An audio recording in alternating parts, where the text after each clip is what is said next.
How's it going, everybody? Hello, everybody. Out What's here going on? having a good time We're back once again. with, If you thought we were gonna stop, we're not stopping. well, not yet anyway. No, never. Thank you, everybody who's been following us lately.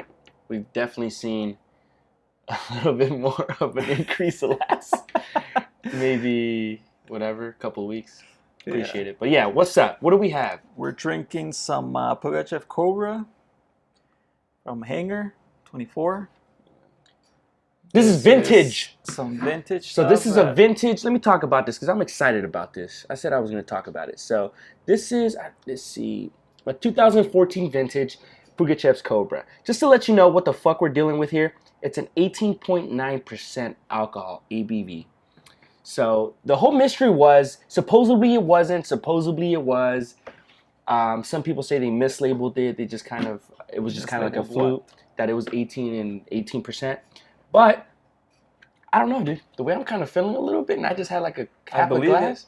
I'm starting to believe that it is 18%. And you guys lied, or it was probably a rumor that wasn't true. But yeah, this is one of their flagship barrel roll or aging kind of beers that they came out with. I remember when this came out and just going to all those events. It was beautiful, and we had an amazing time. I think this was a time when we really we did it. That was a long day, man. It's definitely a long day. So obviously, like a beer, it brings back good memories. That was a good memory. So that's why I like this kind of stuff, the nostalgia of it all. So that's it. If you guys have anything else, you guys can drop a comment. I can talk to you about more beer. But today, we kind of came across you came across an article. And we love ourselves these kind of articles. Well, you definitely do. I do. I get a kick out of this. It was a survey done by Civic Science, and if you don't know, Civic Science does a lot of surveys of all types. In this case, it was on infidelity, and it was just pointing out how many married people are cheat on their spouses, and the results came out to be somewhere around 29%, almost a quarter of people who are married cheat on their spouses, meaning 1 out of 4. 1 out of 4 is kind of a lot, man. I know a lot of married people. Yeah. So 1 out of every 4 are definitely cheating. You fucking cheaters. Nah, but definitely, I was kind of surprised. Another reason why I don't care to get married. I can be somebody. I can be with somebody forever. I just don't want to sign that legal document. Yeah. I smiled after that. But anyways, no, definitely 1 out of 4 people does seem like a lot. And obviously, when you start thinking about the amount of friends at this point that we have that are actually we have more married friends than we don't. Single friends. Yeah, exactly. Especially as you get older, you younger people out there, it's gonna happen. And feel comfortable with it. It's actually beautiful to watch all that stuff happen. And shit's gonna get together for you. It's like a drama, like a movie, dramatic. It's like a car movie. wreck. It's dude, it's entertaining for sure. It's definitely entertaining. You see it now when you're going out to dinner with them. They're getting into little tips in here and then I'm like, you're getting your ear pulled when you drive home. But yeah, definitely just thinking about the amount of friends that we have that are married. 1 out of 4 people statistically proven have cheated, and this is probably just the ones that have admitted. So it could be a little higher than that. Yeah, I also think that's a possibility. But anyway, one of the reasons that the survey talks about, because they also do a survey on how many times they have sex, and it seems like there is a correlation with people who are having more sex and versus people who are not having as much, and those who are having more sex seem to be okay, or at least better off than those who aren't, or at least there's less infidelity among those who are having more sex. Pump up the sex, guys. So yeah, there's definitely that too, and as we know, that's definitely an important, especially for men, but even for women, the whole oxytocin thing that we talked about before, that definitely creates attachment. So if you're having more sex, even the women, women are also. You got to get her to climax first. Don't just be thinking sex is gonna just do that. You got to get her to climax, guys. Come on, do a little work. Yeah, because if you're just selfish and as long as you're done, you knock out, then of course, it's not Yeah, that it doesn't work like that. Take the time to She's gonna be invest. unsatisfied. Yeah, she's gonna be, and we'll talk about this a little later. But I'm just gonna bring a point. Take the time to invest and get to know your partner in all facets of them. And the anatomy of the female, man. Sometimes not even women know their anatomy. Like you'd be surprised how little people know about the anatomy of what's working down there and what's not. Yeah. It's like a gear, guys. It's got to be perfectly oiled and balanced for it to Yeah, go man. down, you know. But yeah, go ahead. Keep letting us know what's going on. No, but again, like just going back to that, I think the anatomy sometimes just how things work. People are very ignorant about it, Yeah. you know. And I think I've seen, you know, like articles on that too. You know, like some people don't even know where the clitoris is. You know, it's kind of. There was also a survey. 92% of men don't know where the clitoris is at. This is a complete made one, but that's, you know, me being facetious about this. So anyway, yeah, that's definitely it. Again, the article doesn't show if it's correlation or causation, you know, like less sex or not. But there's definitely something there that points to the fact that people who are having less sex are more likely to have cheated or even admit that their marriage is not going to last forever, right? Till death do us part. You know, it doesn't really apply to them. But at the same time, it also kind of gives you a solution because the survey also shows how married couples who go more on dates, which also leads to sex, are happier in their marriage. So that is sort of the solution that this article kind of points to, you know, and which makes sense, you know, like, you know, just going back to some of the people we know. Yes. Or I fucking love it when my friends say, "Oh, I'm going on a date with my wife." It's always like, I'm going on a date with my girlfriend, or I'm going on a date, and I always fucking encourage it. I'll be honest. I listen. I'm not an anti-lover, and I love anti-lover, a devil's advocate to this kind of bullshit. But and again, I don't condone cheating, and I think that's also a cowardly thing to do. But anyways, we can get into. But the thing is that what's up? What I've seen from people who have cheated, sometimes it's not. I mean, yeah, it's definitely your fault because you're the one who's cheating, but there's always something more to it that, you know, it's in many cases it's the other person's neglect of the relationship that leads to the other person. No, we'll get into that. But I know what you're talking about, and I definitely I have I think a little bit of, we have similar, but I do have some information on that I believe in, I guess, my own view. But anyways, no, definitely, like I was saying, I love it when my own friends say, "Hey man, I got a date with my wife," or "I'm doing this with my wife." I love that shit because obviously it's showing that they have still a vested interest in the relationship. You know, a lot of people, you know, get married for the wrong reasons. They probably don't even really fully know the people that they're with, and they just kind of want to do it because either a religion's telling you can't have sex, so maybe you're still having sex but not as much sex as you want, so you kind of rush into things, or for whatever reason, you feel like just living together is going to be the right thing. Which a lot of people do definitely rush into this kind of stuff. And time after time, we do see that a lot of younger couples are on their second marriage. Especially younger couples, right? Yeah, on their second marriage. Because it almost seems too like younger couples, they rush into it because they believe that that's the end. Like if they don't get married, they're never going to get married. Which is a stupid belief because obviously they're still not mature enough. That, you know, their prefrontal cortex hasn't developed.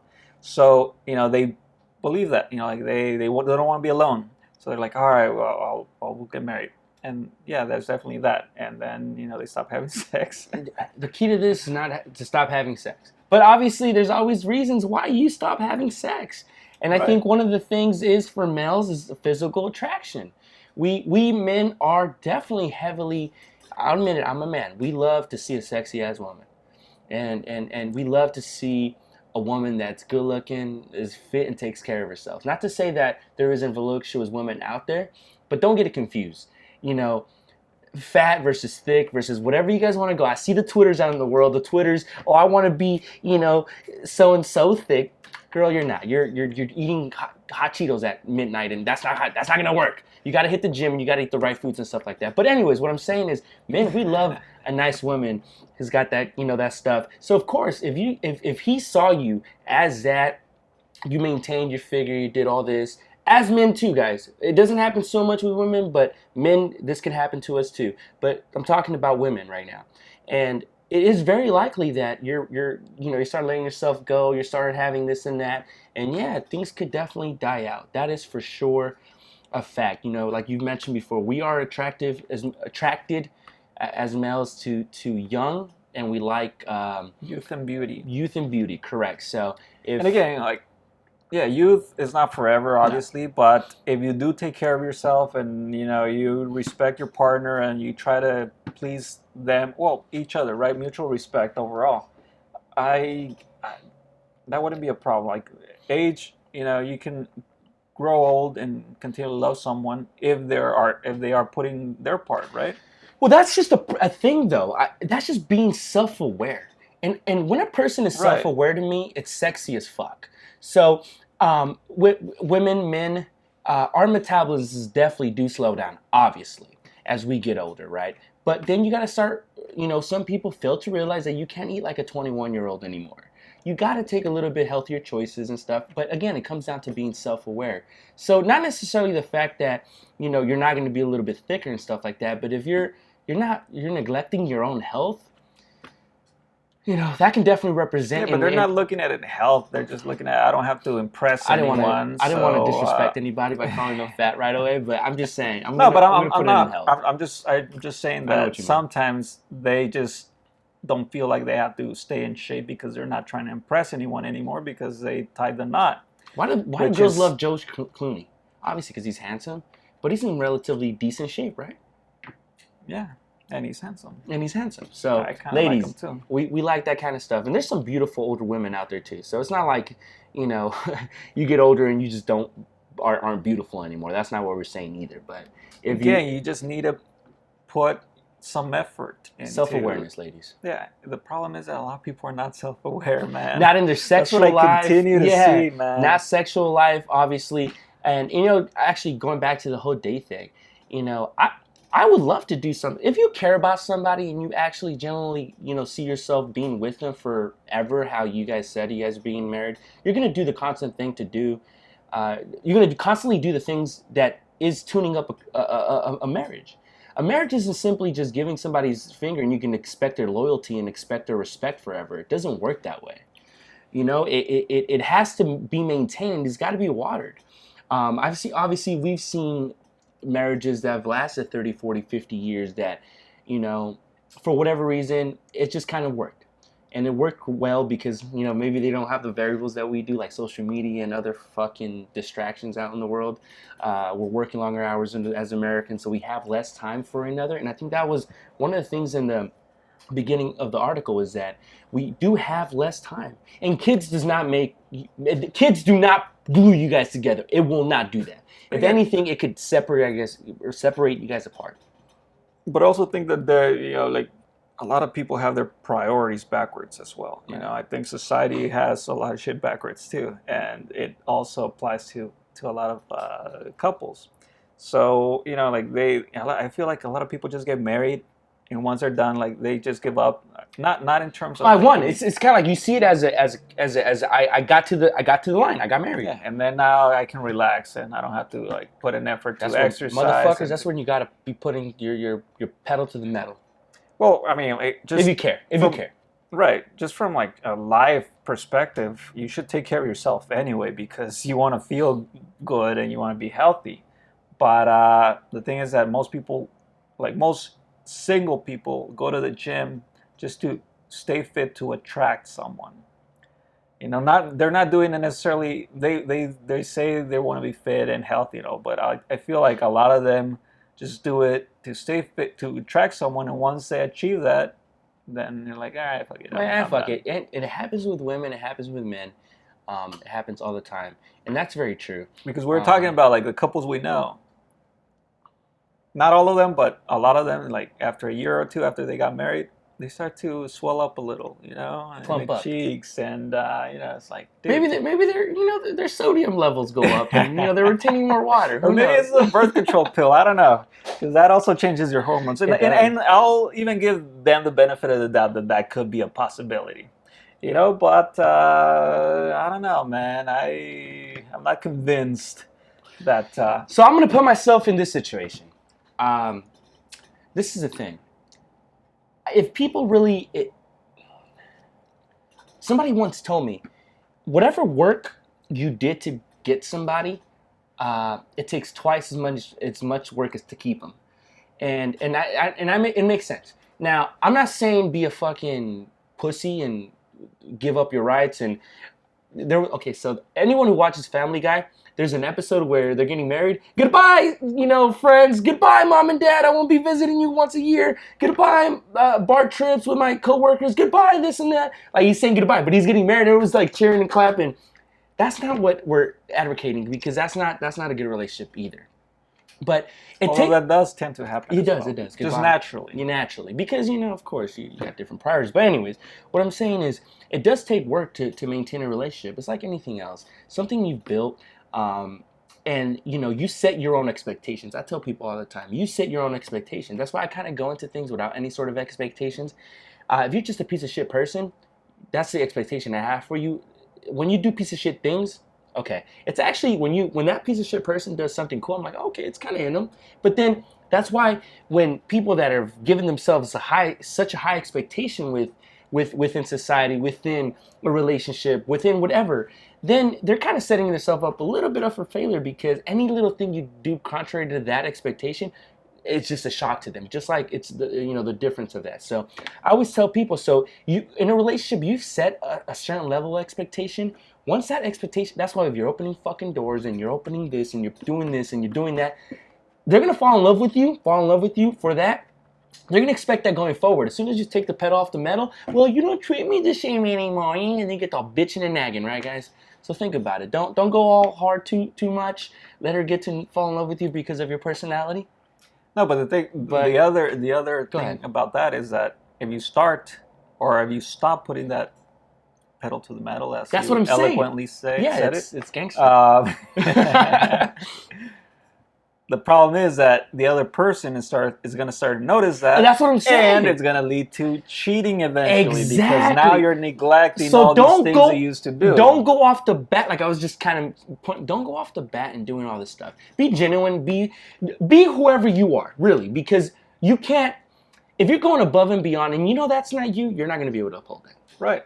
Yeah. And they're going to be able to see that, like you're saying, and guess what? You're not treating me the same. I remember we used to do this. Well, bitch, we never used to. Now you're gonna start looking for your work husband or work wife. That shit pisses me off. What work husband? You want me to have a work wife? You wouldn't. So stop saying work husband.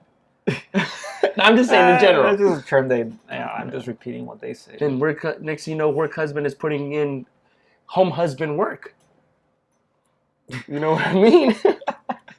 Yes. So anyway, the article also ends up saying how people who cheat are less happy. So that there's that this what is it called, incentive to not cheat. Yeah. So no, I know what you mean. I think we even talked about it a little bit before. I said the people that have said that they would see themselves with that person, and it's like they both say that I don't see myself going anywhere with anybody else. Those people even cheat. Now, when that answer drops, even from just still being happy, but you just don't know, the actual cheating goes up even higher. They're still cheating. People that say they're going to be with somebody for the rest of their lives and they don't see themselves going anywhere, still cheat. So, can you imagine anything below that? It just increases the chances of infidelity in the relationship. Yes, it does. Sí. I agree. Sí, señor. Sí, señor. See, you start saying it in different languages. Yeah. So anyway, it comes down to just again, like you're saying, awareness. But the problem is that people are not aware a lot of the time. They like to point fingers, but they don't like to understand what they're doing, or just that introspection. Like, what are you doing? Are you doing the same thing that you're complaining about, or not? Are you respecting the other person like you did initially, or not? Are you nagging them? Because that also comes down, it pushes a guy away, at least a guy, just because I'm a guy, so just from experience. Yeah, we can only talk nagging, from the male perspective. Yeah, nagging definitely, like, you keep on nagging me, approach it a different way, approach it in a nicer way. Like, what? Maybe I'm sorry, I didn't mean to cut you off, but before I forget, maybe in the future we'll have a female here, and maybe she can have her counterpoints, as long as we don't talk over each other. But like I just did. But anyways, definitely, dude. You know, you're right. I actually have a story. So story time, baby. So my front neighbor, right? I've known him forever, ever. You don't have to say names. I'm not gonna say name. Not my front neighbor directly, but a neighbor. I've known him forever. You know, this past one of these past holidays, we're all having a good time. We're out and you were there having a good time, and he happens to stumble on.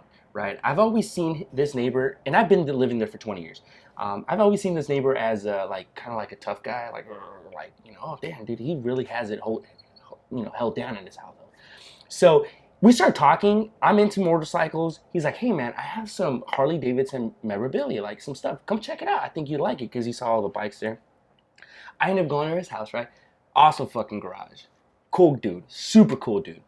And I'm like, damn, you so and so, like I didn't know you had all this stuff. So anyways, he's like, hey, let me show you my backyard. So we start going to his backyard, and I hear like a scream from the inside. It's his wife yelling at him. And I'm like, what the heck's going on? So I'm like, he's like, oh, just let it go. He's kind of like, no, just let it go. And then he's like, yes, honey, like but she's really disrespectful to her husband. And I'm like at a loss for words. And I'm like, no way, dude. I saw this dude that was just like tough, like almost tough, is gridiron kind of guy, does a construction job, the whole night. I thought, and she's yelling at him like, what the heck? What are you doing back there? It's like, oh, sorry, honey, I'm showing that. I'm like, gee. So I started thinking about that. I was like, is he really happy? And you get all these thoughts. Is she really happy? Clearly not. If you can disrespectfully yell at your husband like that, and maybe you're not aware that I was there, maybe that's what she was doing it, but then I end up finding out that he has a vice, and it's alcoholism. So I'm guessing she's probably sick and tired of that stuff. Has been. Yeah. So anytime he's acting, does a little something odd, because it was kind of like 1 o'clock in the morning, 12:31, it probably triggers her, and that's what acts. So men, again, goes back to self-awareness. Man, come on, dude. We guys, come on. Yeah, it works both ways. We're also dicks. It works both ways. Yeah, like I was talking about the guy I met earlier this weekend. He got divorced. His wife left him for someone else. But you can also see how he's definitely in a destructive path. So I don't know if he was back then when he got divorced, but it would make sense that, like if she saw that, it's like, all right, well, why am I going to be with you, And right now he's like completely depressed from what I hear, from what I understand, and it's like, okay, it kind of makes sense why. And if you're not going to accept that or even become aware of it, then obviously, yes, you're, I mean, what do you expect? It's not going to change much. It's really not. Again, it works both ways. You need to understand who you are and what you're bringing to the table. And it's like, I think Gary Vee talks about it too. And shout out to that guy. That guy's cool. Obviously in a business sense, but like you can't expect something from other people if you don't have anything to offer yourself. And I completely agree with that. You need to start before you expect something from someone else. Right. You need to start proving. That almost sounds like a Gandhi quote or a Gandhi trait. No, Gandhi's more peace. No, it was just like you gotta kind of like give before you can receive. Or Jesus. I mean, all of those. My uncle. Anyway. Not Jesus, not Chuy. Not Chuy way. No, anyways, but no, definitely. Guys, listen, if we're gonna sit back in the couch and eat hot Cheetos and play Xbox all fucking day, you can believe somebody's sliding in that DM. Direct message, by the way. It's gonna entertain her. Guys, if we're doing our dirt and she gets a whiff of that, maybe she might not, right away bring it up. She might start doing her own stuff. So think about it, man. I'm just trying to, what are the whys? What are the whys? Well, another example, just before we cut it out, I dated someone whose parents divorced. The mom cheated on the father, right? She resented the mom for cheating. But then when you learned who the father was, he was a piece of shit guy. To me, it made sense why she would cheat on him. And I mean, I don't condone the cheating, but it made sense why. And I'm sure that guy wasn't even aware that, it was his behavior, his assholeness, the person he was, the piece of shit of person he was, that led to that. I'm sure he blames her completely and doesn't accept or doesn't take any responsibility. And I feel like a lot of the times that's the case. If you guys want a cool movie, if you guys haven't seen it, Crazy Stupid Love with Ryan Gosling, Steve Carell, she ends up cheating with David Goggins, but then it goes like he goes into his like, but I checked the boxes, I wanted, and then then later on she explains why she decided to do what she did. Again, I think she got cuckold, or he says, was it cuckold? I don't know, one of those fucking terms. Something like that. But anyways, yeah, so moral of the story is be aware. Know what you're doing. Don't cheat, but if you're going to cheat, be self-aware. Enjoy it. Better be with somebody hotter than who you with. So that too. Cause, yeah. Hey, give us a point, guys. So, but anyway. Yeah. Always a fun one. Yes. So. And with that, be a cheater.